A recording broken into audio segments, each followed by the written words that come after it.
You're gonna be nice and dirty today. See her? I gotta go see about her.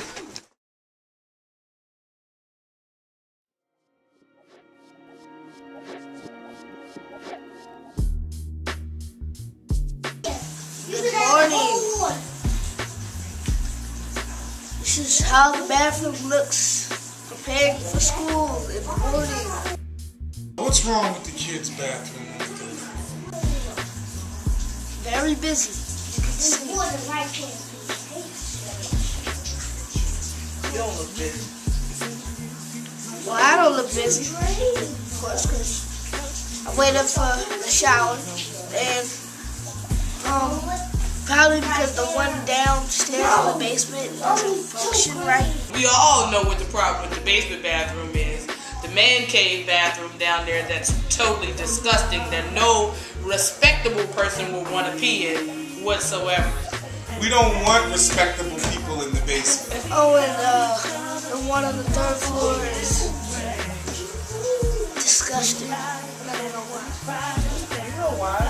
The third floor in the bathroom, the ceiling was leaking, and the whole ceiling pretty much fell into their tub. There's people that don't take care of it. Huh? I try. Every time I try. No, that's not why. The ceiling fell down inside of it. I don't know why. And the ceiling is fixed. I had it fixed over 3 months ago. No, but Everything from the ceiling is still inside of there. It's just like going to require a little bit of work. it's like all dirty. Yeah, well, I mean, that's not my fault. It's like the whole bathroom pretty much needs to be remodeled. It's like the toilet's messed up. There's construction ceiling debris in the tub. It's like, you know what I mean?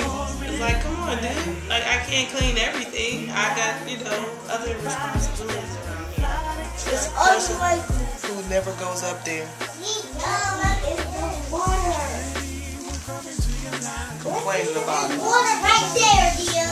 oh, and I guess if the bathroom down in the basement works right, then I guess you could take I have no water. what Mommy calls the stink fest down there. Right there. There is no water. I told you, very busy. Look here.